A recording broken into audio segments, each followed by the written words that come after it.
Hey there everyone, just a quick video about control. So what do I mean by that? What I want to talk about is the things you can control, whether it's you're looking for a contract or a perm role, whatever it is, but just generally in life. The things you can control are your thoughts, your words, and your actions. That's it. So if you're looking for a role or anything in life, if you want to get fit, for example, you might have that initial thought, that primary thought, it's often called, that I want to go and get fit, or I want to go contracting, or I want to get a new job. But what's important is that you say that out loud, you make that into a statement, for example. So rather than just thinking it, you actually put it out into the universe. So you start talking about it, for example, maybe with your other half or a colleague, for example, me, if you want to chat with me about it. So you put that thought, that idea into the universe. That's the idea. And the next step is to actually put it into action. You've got to actually do something towards that goal. Otherwise, it's not going to go anywhere. There's no point in having a thought and then not saying it out loud and then not taking action, because you're not going to go anywhere with that. So generally, if you want to go to the gym, for example, you might have that thought. You might say to the missus or your other half, oh, I'm going to go to the gym. You might say to yourself, yes, I need to go and get fit. And so you take it from a thought and you start thinking about it more, and you start telling people you're going to go to the gym, for example. But if you don't take any action, it's completely pointless, right?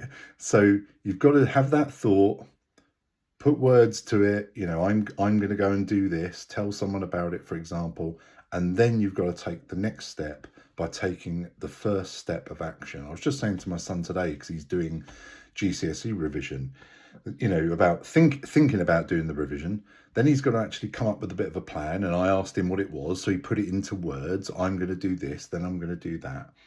But again, that is all pointless and a complete waste of time if you don't take action. So I tried to relate it to my son in terms of, for example, going to the gym, because he loves coming to the gym with me. We went earlier today, for example. I said, you might think, you want to get fit, and you might say, I'm going to go and do this, and I'm going to do this routine and do that.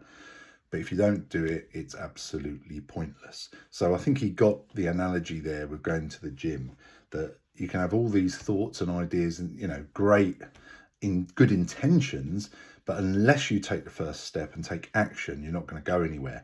And I said to him, the first action step might be you go to the gym for 10 minutes. Now, luckily, he comes to the gym with me and we spend a good hour in there doing a full routine. But it doesn't necessarily start out like that. It didn't start out like that for me when I started going to the gym. I'd go and do 20 minutes at the gym, and I had to have that reward of going for a coffee afterwards, because otherwise I just didn't have that motivation to go. And once you get into action, once you start taking those steps towards your goals, whatever they may be, you then get some momentum, and you also get into a habit. So just going to the gym for 10 minutes might not be doing you the physical good that you really want it to do, but it gets you into the habit. And it's the same if you're looking for a role. So just, thinking the idea of going contracting, or I'm going to get my CV together, whatever it is pointless. Even if you start telling people, I'm going to do this, I'm going to do that, I'm going to go contracting next year, if you don't take any actions towards your goals, you're not going to move forward. And it doesn't have to be a massive action like quit your job and, jump off the balcony to, jump off the parapet, whatever you want to put that analogy to it, of going for it. You don't have to go for it with such a big step. It could just be sort your CV out, your LinkedIn profile out, get some certifications, just get things ready. You don't have to set up a limited company and all that sort of stuff if it's an outside IR35 role. You don't know if that's going to be an outside IR35 role yet. But you could do all the things that you can control: CV, LinkedIn, certifications, brush up on your skills, try and elevate your confidence in whatever way that you can sort of get more confident. That will obviously come if you start doing interviews. But then you've got to start applying for roles. You're not jumping off the cliff yet, like, oh, I'm going contracting. You're just taking the next step. You're applying for roles. Maybe you're having interviews. And it's only at the point where you get an offer that you have to actually think, right, I need to quit my job. Obviously, it's slightly more tricky if you've got a 3-month notice period. I get that, of course. But if you're on a 1-month notice period, you don't have to have everything lined up and ready. You can just get your CV sorted, LinkedIn profile, all those other things, whatever things that you think are going to help improve your chances of getting put forward for a role. Then you can start applying for roles, get interviews, and hopefully you'll then get an offer. And that's when you've got to then make that switch and make that bigger leap. Okay. And if you get stuck at one of those stages, so for example, I speak to people and I've seen people in the groups that have had, 400-500 applications and not got anywhere. They haven't even got interviews.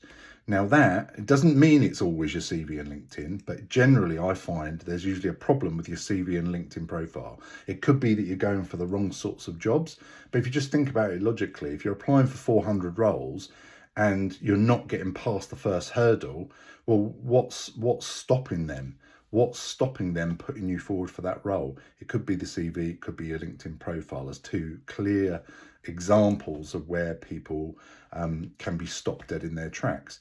If you start getting to the point where you're getting lots of interviews, then hopefully that means your CV and your LinkedIn profile are doing okay. And if you're then not getting the offers you want, well, maybe then it's down to your interview technique. So I just find you've got to look at where you're failing at the moment, as in not getting the results you want, and then just analyze which bit of the puzzle you might need to work on. Okay, so I hope that makes sense. There's nothing in life you can control apart from your thoughts, your words, and your actions.